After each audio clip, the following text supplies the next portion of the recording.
इस खबर के प्रायोजक हैं Lohia Nagar Mount Carmel high school, Gyansthali high school और LMC कम्युनिकेशन।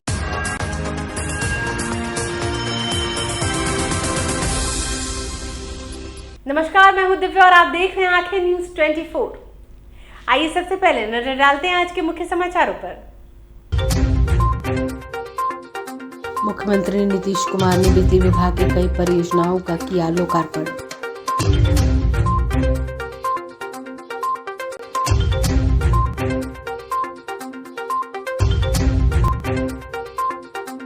भाजपा के प्रदेश अध्यक्ष संजय जायसवाल ने कहा, बिहार निर्वाचन आयोग ने अपनी गरिमा को पूरी तरह समाप्त किया।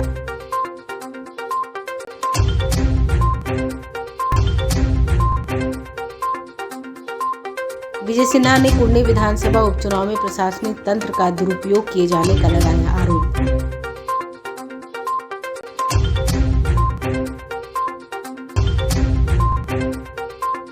नेता प्रतिपक्ष सम्राट चौधरी ने कहा, बिहार सरकार महापुरुषों की करती है अनदेखी।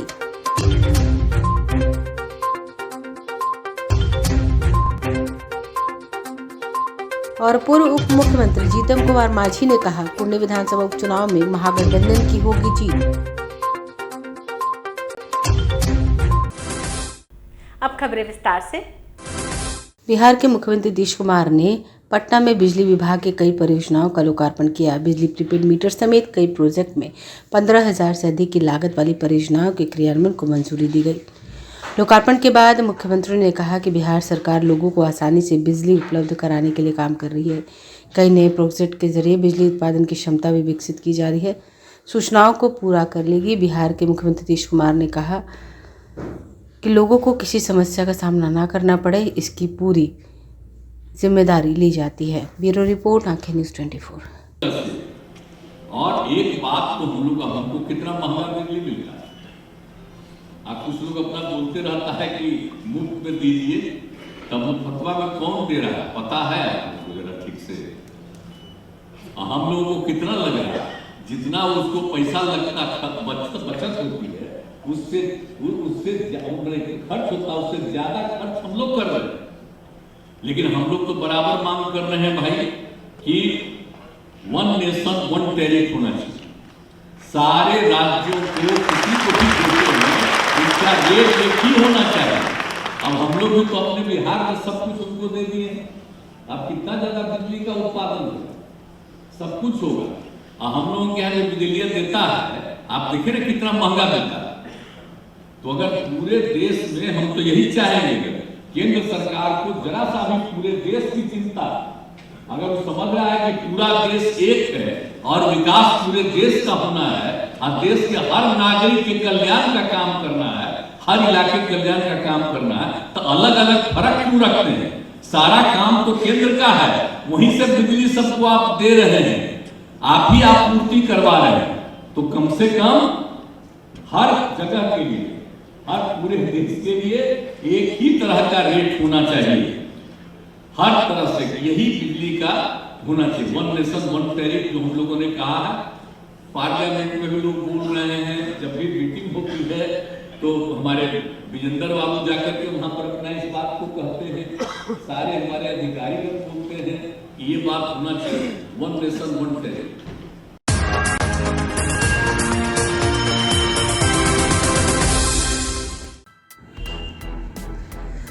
अगर किसी सांसद अथवा विधायक को नगर में 6 महीने पुराने सड़क का उद्घाटन करना है तो जिलाधिकारी हमें नियम समझाते हैं कि बिहार के शहरों को आदर्श आचार संहिता लागू है और इसलिए कोई कार्य नहीं कर सकते। इतना ही नहीं, अगर 18 वर्ष से कम बच्चों का भी कोई कार्यक्रम एक सांसद के रूप में करना चाहता हूं तो आदर्श आचार संहिता की दुहाई देकर रोका जाता है। दूसरी तरफ बिहार के मुख्यमंत्री, उप मुख्यमंत्री, सभी विभागों के सचिव खुलेआम पटना शहर में पुरानी नौकरियों को नया बताकर बांट रहे हैं। भाजपा के प्रदेश अध्यक्ष ने ये आरोप लगाते हुए कहा कि गया जी में नल जल योजना का सार्वजनिक उद्घाटन और सभा करते पर इसका संज्ञान लेने की सुध निर्वाचन आयोग को नहीं है। राज्य निर्वाचन आयोग को यह बताना चाहिए कि अब सांसद विधायक कोई भी कार्यक्रम आदर्श आचार संहिता के तहत शहर में नहीं कर सकते हैं, तो किस नियम के तहत मुख्यमंत्री, उप मुख्यमंत्री और विभिन्न विभागों के सचिव सार्वजनिक सभा कर पटना में नौकरियां बांट रहे हैं और बोधगया में नदी जल योजना का उद्घाटन कर रहे हैं। क्या यह नगर में लगे आदर्श आचार संहिता में नहीं आता है? अगर यह आता है तो अभी तक मुख्यमंत्री और उप मुख्यमंत्री के ऊपर एफआईआर निर्वाचन आयोग ने क्यों नहीं किया? और अगर यह नहीं आता तो किस नियम के से सांसद और विधायकों को नगर में किसी भी कार्य का आचार संहिता की बात की जा रही है? चुनाव आयोग स्वतंत्र एजेंसी के रूप में कार्य न करके बल्कि मुख्यमंत्री जी के ऑफिस के स्टाफ की तरह कार्य कर रहा है। बिहार के किसी भी नगर में कोई सांसद अथवा विधायक कोई पुरानी योजना का उद्घाटन करना चाहते हैं, कोई कार्यक्रम करना चाहते हैं, तो हमें बताया जाता है कि आदर्श आचार संहिता लागू है और इसलिए आप नहीं कर सकते हैं। वही माननीय मुख्यमंत्री जी, उप मुख्यमंत्री जी और प्रधान सचिव मिलकर के पटना के गांधी मैदान में 2019 के पहले की नौकरियों को नई नौकरियां बता के बांटते हैं। उससे निर्वाचन आयोग को कोई दिक्कत नहीं होती है। बोध गया जो नगर निगम है, वहां पे नदी जल योजना का उद्घाटन मुख्यमंत्री, उप मुख्यमंत्री, प्रधान सचिव जाकर करते हैं, तो उस पर भी चुनाव आयोग कोई कार्रवाई नहीं करता है। पर अगर कोई विधायक अथवा सांसद एक छोटा सा भी कार्यक्रम सार्वजनिक करना चाहे तो तुरंत हमें आचार संहिता की बात बताई जाती है। चुनाव आयोग को साफ करना चाहिए कि नगर में आचार संहिता है कि नहीं, अगर है तो किन परिस्थितियों में आपने मुख्यमंत्री, उप मुख्यमंत्री और प्रधान सचिव जिन्होंने भी उद्घाटन किया है, नई नौकरियां शहर में कार्यक्रम करके दिए, उन पर केस नहीं किया गया।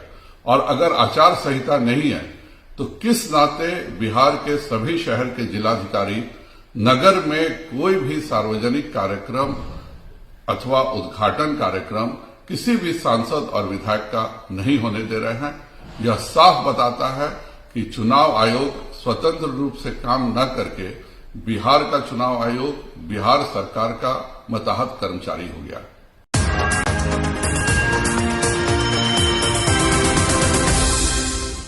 कुंडी उपचुनाव को लेकर नेता विरोधी दल के नेता विजय सिन्हा ने कहा है कि वार्ड सदस्य, डीलर, टीचर सभी को अपने समर्थन के लिए काम करवा रहे हैं। प्रशासनिक तंत्र का दुरुपयोग किया जा रहा है।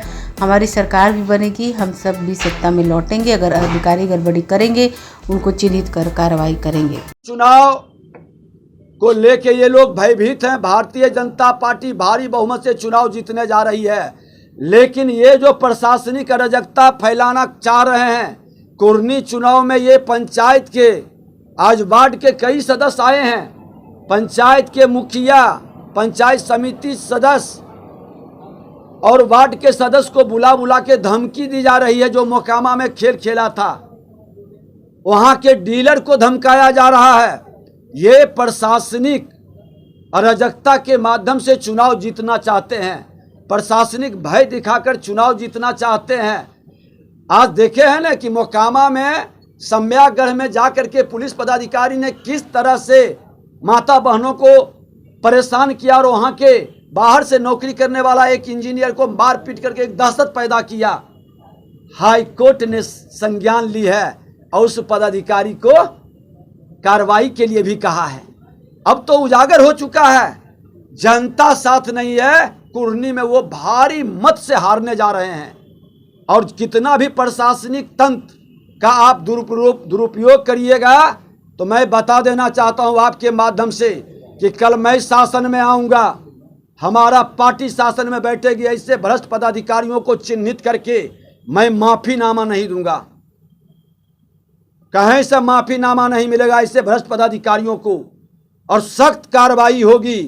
सत्ता में हम लोग बैठते हैं जनता की सेवक बन के, जनता का मालिक बनने का प्रयास अगर जो कोई कर रहा है तो उनको हम लोग बख्शेंगे नहीं। कुर्नी में जो पदाधिकारी इस तरह के खेल खेलेंगे हम चिन्हित करके चुनाव आयोग को भी लिखेंगे और उन पर कार्रवाई भी करेंगे।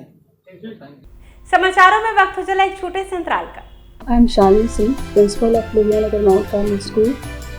Here in our school we give best education and good environment to our students where they can learn well. We provide here well-equipped lab, well-equipped, well-stocked library. We have here well-trained teacher also. We have a sports playground for cricket, volleyball, football, and also provision for indoor activities. So we have here security system, information and communication technology.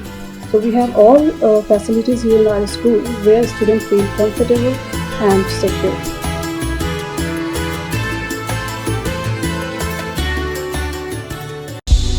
क्या आप पत्रकारिता के क्षेत्र में अपना career बनाना चाहते हैं? तो आज ही Royal Ashoka Institute of Mass Communication and Journalism में अपनी जगह सुनिश्चित करें। आर्यभट्ट ज्ञान विश्वविद्यालय पटना से मान्यता प्राप्त 100% प्लेसमेंट के साथ royal Ashoka Institute of Mass Communication and journalism नामांकन जारी है। हमारा पता है DS/16 गायत्री मंदिर के समीप कंकड़ बाग पटना 8,20,000। आप हमें संपर्क भी कर सकते हैं। हमारा मोबाइल नंबर है 9955456126। ब्रेक के बाद आपका फिर से स्वागत है।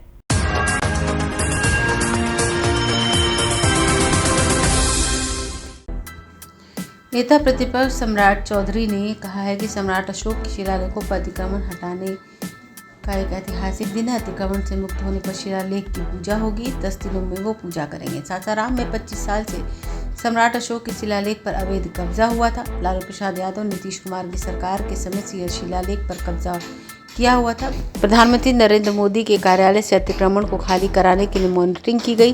कांग्रेस पार्टी के नेता ने सम्राट अशोक के शिलालेख पर कब्जा किया हुआ था। सम्राट अशोक का शिलालेख पर अतिक्रमण मुक्त कराने के लिए केंद्र सरकार द्वारा 12 पत्र बिहार सरकार को भेजा गया, लेकिन बिहार सरकार ने इसके लिए कुछ नहीं किया। नरेंद्र मोदी सरकार के कारण यह संभव हो पाया। अब इसकी पूजा बीजेपी 10 दिनों में करेगी। इसके बाद केंद्र सरकार और बिहार सरकार से मांग है कि इस शिलालेख का सौंदर्यीकरण किया जाए। कल एक ऐतिहासिक दिन था जब सम्राट अशोक के शिलालेख की मुक्ति हुई और इस मुक्ति को हम एक विजय दिवस के तौर पर भी मनाने का काम करेंगे और हम शिलालेख पूजा भी करेंगे। अगले 10 दिनों के अंदर भारतीय जनता पार्टी के कार्यकर्ता वहां जाकर शिलालेख की पूजा करने का भी काम करेंगे। ये हमारा इतिहास है। हम भारत सरकार को और भारत सरकार के यशस्वी प्रधानमंत्री जी को विशेष तौर पर धन्यवाद देना चाहते हैं कि सासाराम की घटना, आप सोचिए कि लगभग 25 साल से उस पर अवैध कब्जा किया गया और लालू प्रसाद जी और नीतीश कुमार जी के राज में तुष्टीकरण के चलते वहां सम्राट अशोक के शिलालेख को आज़ाद नहीं किया जा रहा। हम प्रधानमंत्री जी को इसलिए विशेष तौर पर धन्यवाद देना चाहते हैं कि हमने 1 अक्टूबर को इस पे धरना दिया था और उसके बाद ही प्रधानमंत्री जी के कार्यालय से लगातार इसकी मॉनिटरिंग की जा रही थी कि इसको खाली कराया गया कि नहीं किया गया। पुरातत्व विभाग भारत सरकार को लगातार वहां बैठक करने के लिए भेजा गया और वहां के चाबी, ये भी सोचिए कि कांग्रेस पार्टी के MG अंसारी जी के द्वारा, ये कांग्रेस पार्टी के नेता हैं, ये सम्राट अशोक के शिलालेख को कब्जा किए हुए थे। ये कांग्रेस पार्टी के नेता हैं। इसलिए महागठबंधन के लोग नहीं चाहते हैं कि हमारा इतिहास दुनिया देखे। हम जिस भारत के अशोक स्तंभ की पूजा करते हैं, हमारा पहचान है, उस अशोक सम्राट अशोक के शिलालेख को ये दिखाना नहीं चाहते।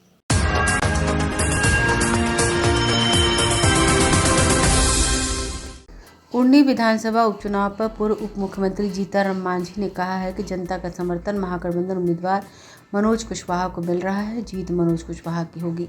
बीजेपी के लोग कुछ भी करे, कुछ भी कहे, कोई लाभ नहीं होगा। कुर्नी सीट पहले राजद के पास थी, अब जदयू के उम्मीदवार हैं। सभी नेता प्रचार कर रहे हैं, आगे भी करेंगे और जीत महागठबंधन की होगी। देखिए, उपचुनाव है, उपचुनाव बहुत महत्वपूर्ण होता है और कुर्नी बिहार का सबसे बड़ा विधानसभा है और यहाँ राजद की सीट थी।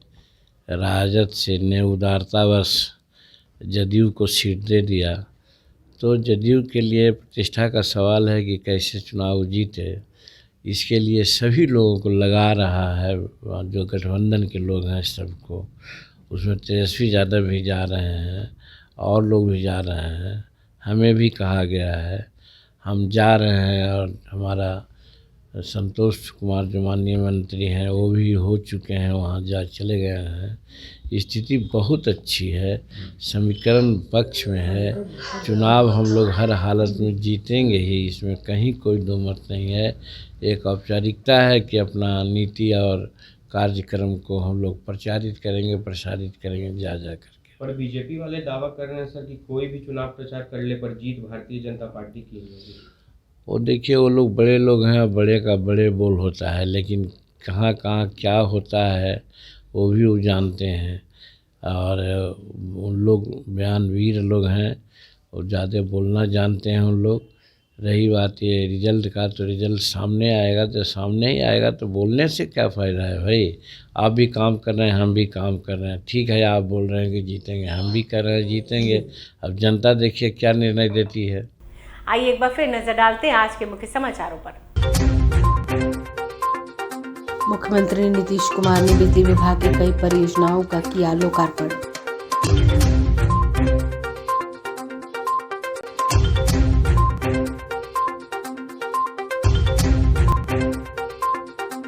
भाजपा के प्रदेश अध्यक्ष संजय जायसवाल ने कहा, बिहार निर्वाचन आयोग ने अपनी गरिमा को पूरी तरह समाप्त किया।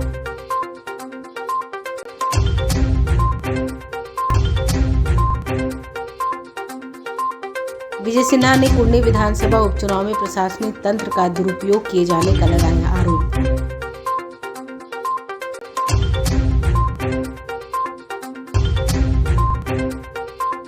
नेता प्रतिपक्ष सम्राट चौधरी ने कहा, बिहार सरकार महापुरुषों की करती है अनदेखी।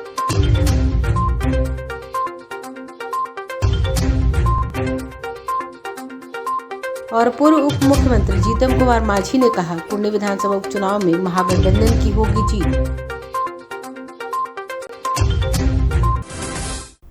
अगर आपने अभी तक हमारे चैनल को सब्सक्राइब नहीं किया है तो हमारे चैनल को जल्द से जल्द सब्सक्राइब करें, लाइक करें, शेयर करें और कमेंट करें। बाकी खबरों के लिए देखते रहिए आंखें न्यूज़ 24, नजर हर खबर पर।